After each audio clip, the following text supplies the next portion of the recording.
하나님께서 모세에게 주시는 마지막 말씀입니다. 14절에 보면 이제 하나님께서 모세에게 이르시되 네가 죽을 기한이 되었다. 여호수아를 불러서 함께 해막으로 나오라. 하나님께서 이제 마지막으로 모세에게 오다 하시는 그런 내용입니다.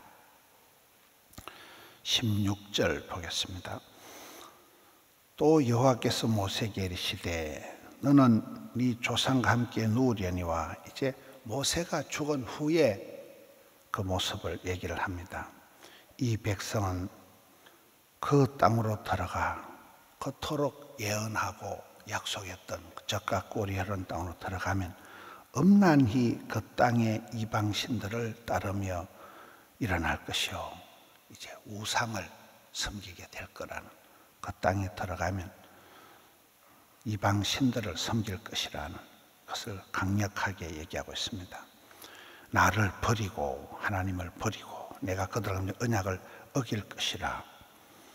하나님과의 언약을 버리고 하나님을 떠나고 우상을 이제 섬길 것을, 하나님이 가장 싫어하시는 우상 숭배에 대해서 이제 경고를 하십니다. 19절에 가겠습니다. 하나님께서 노래를 지어서 이것을 부르라고 이렇게 얘기를 하십니다. 19절에 그러므로 이제 너희는 이 노래를 써서 이스라엘 자손들에게 가르쳐서 그들의 입으로 부르게 하여 이 노래로 나를 위하여 이스라엘 자손들에게 증거가 되게 하라. 우리가 이렇게 말씀과 기도와 찬송가 이렇게 하는 거예요. 말씀은 곡조가 있는 것이, 말씀에 곡을 붙인 게 이게 찬송이고, 우리가 찬송가를 이렇게 보면 가사가 참 한글이 얼마나 아름다운가. 대한민국의 이 언어가 한글이 너무나 아름답고, 참 우리 세종대왕이 한글을 만든 게 얼마나 대단한지, 한글이란 글에다 우리 마음을 담아내는 게 너무나 멋집니다. 그거를 노래로 이렇게 부를 때 아름다운 노래 가사를 들어보면 아주 감미롭고 감동적인 게 많습니다. 노래를 써서 노래를 부르게 하라. 그만큼 이게 잊혀지지 않는 그런 교훈으로 이걸 삼으라는, 노래가 이게 굉장한 거잖아요. 노래를 지어서 부르게 하는.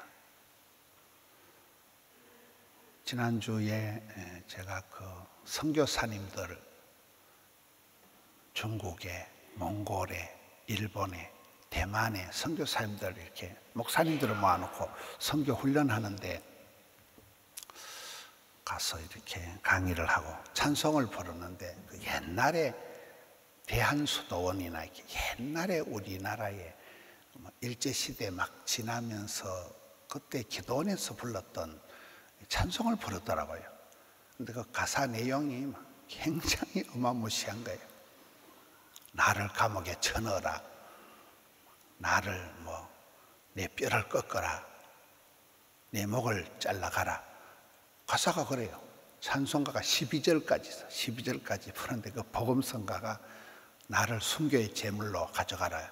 이놈들아. 나를 감옥에 쳐넣어라. 내 목숨을 가져가라.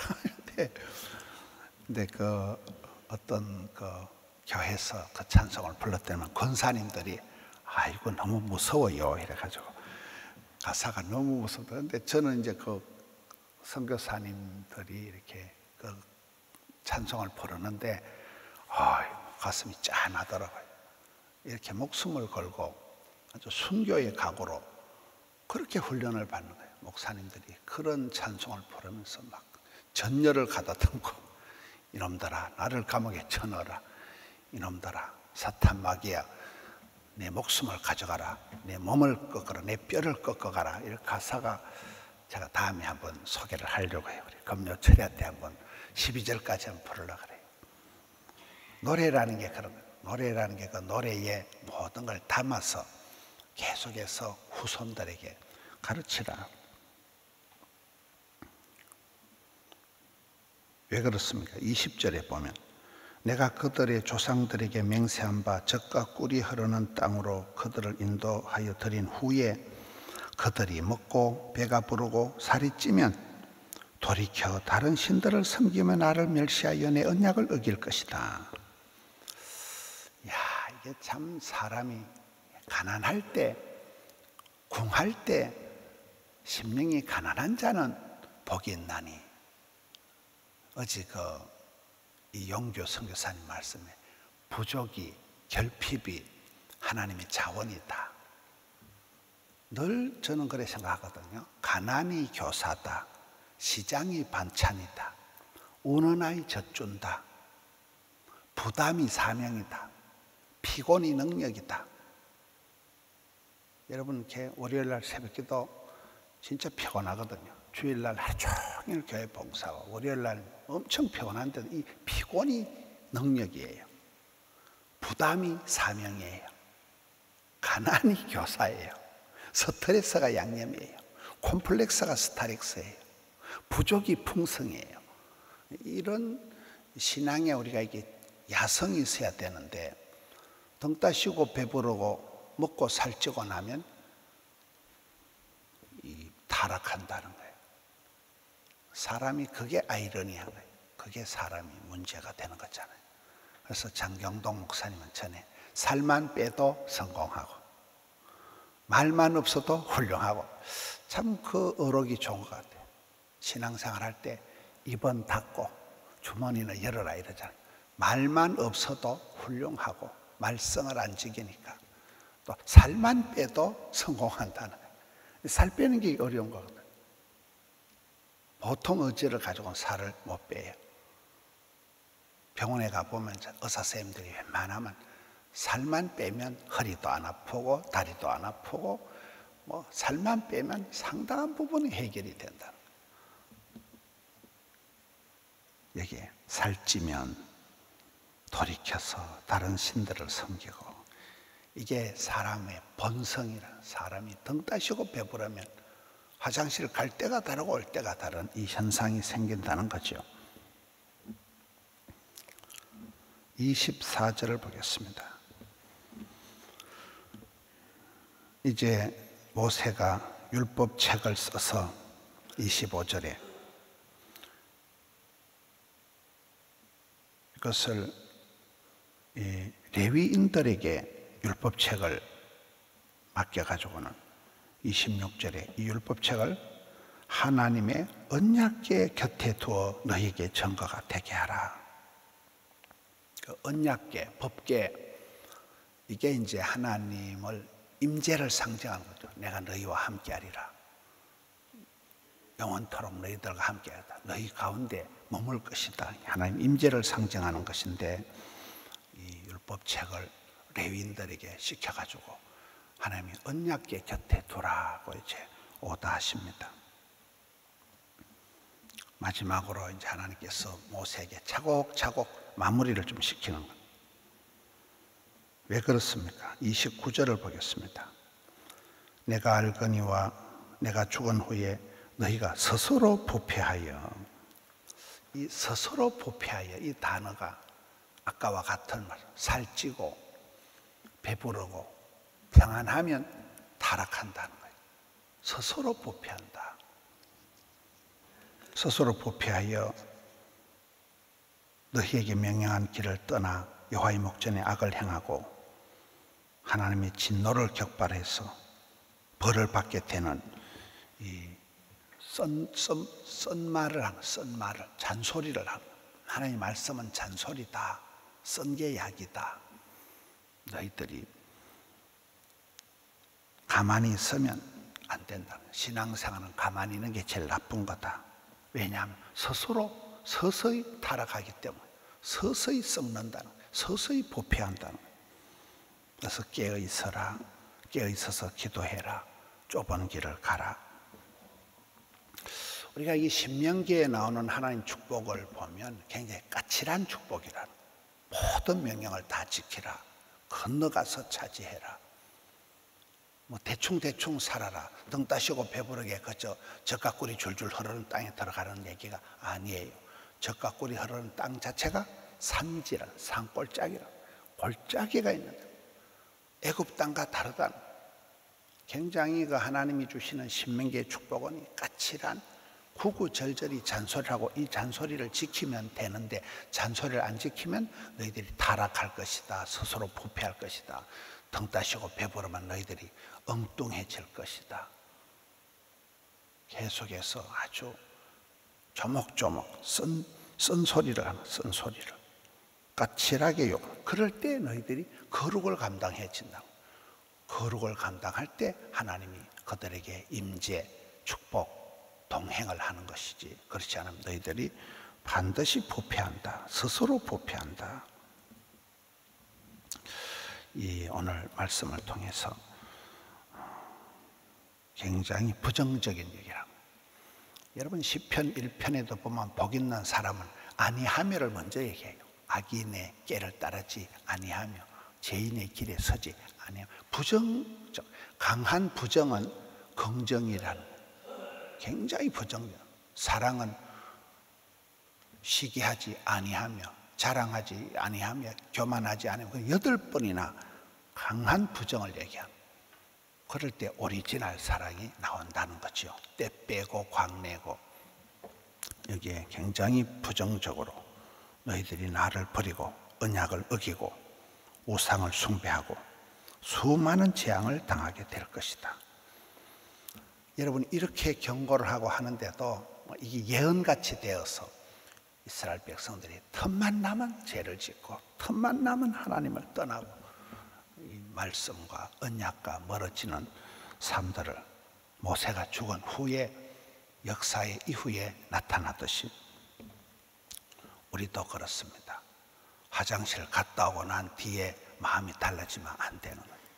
구원 그 이후에, 축복받은 그 이후에 잘해야 되는 거예요. 은혜 받은 그 이후에 잘해야 되는 거예요.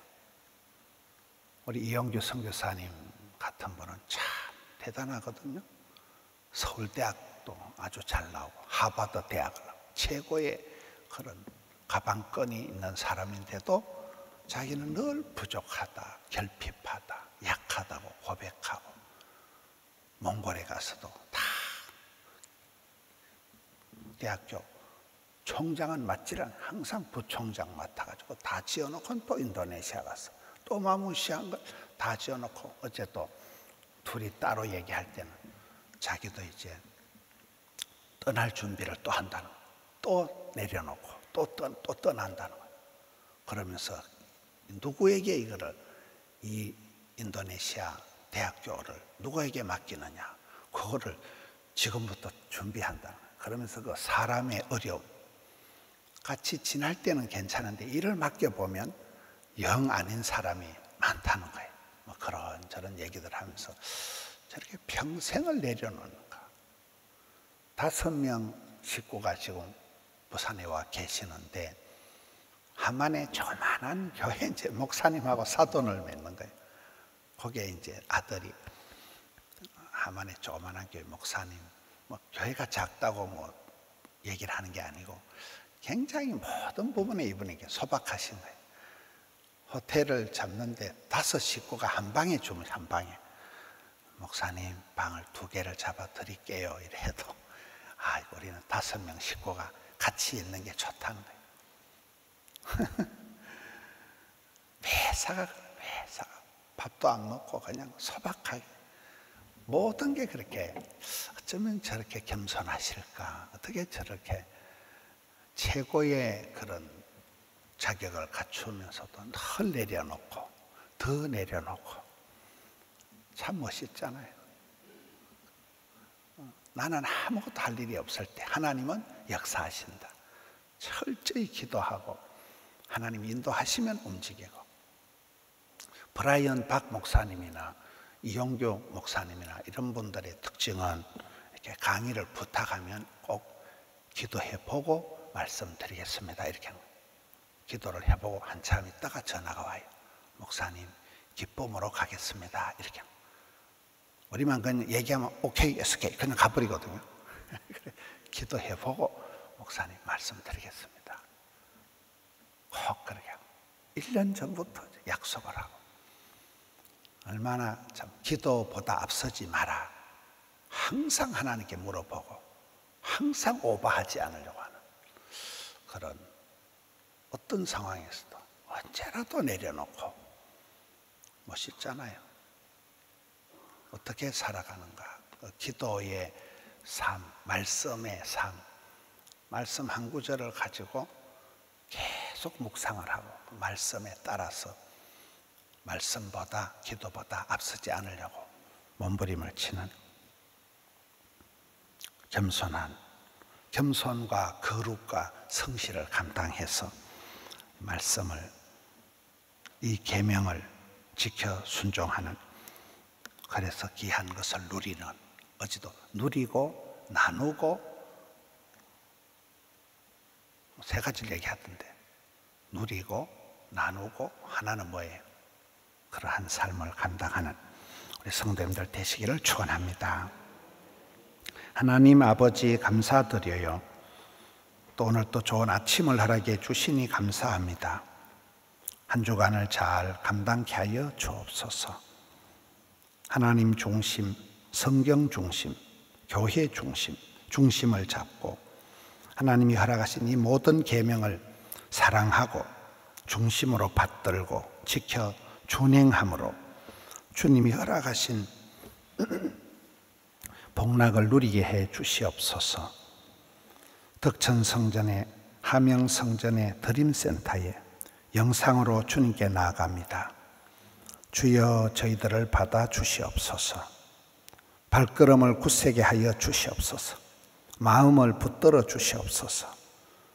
주님을 사랑하는 마음, 주의 말씀을 청종하는 그 마음 한결같게 하여 주시옵소서. 마음의 소원을 이루어 주시옵소서. 주의 기쁨이 되기를 원합니다.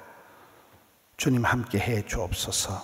올려드린 예배를 정성을 받아 주옵소서. 예수님 이름으로 기도하옵나이다. 아멘.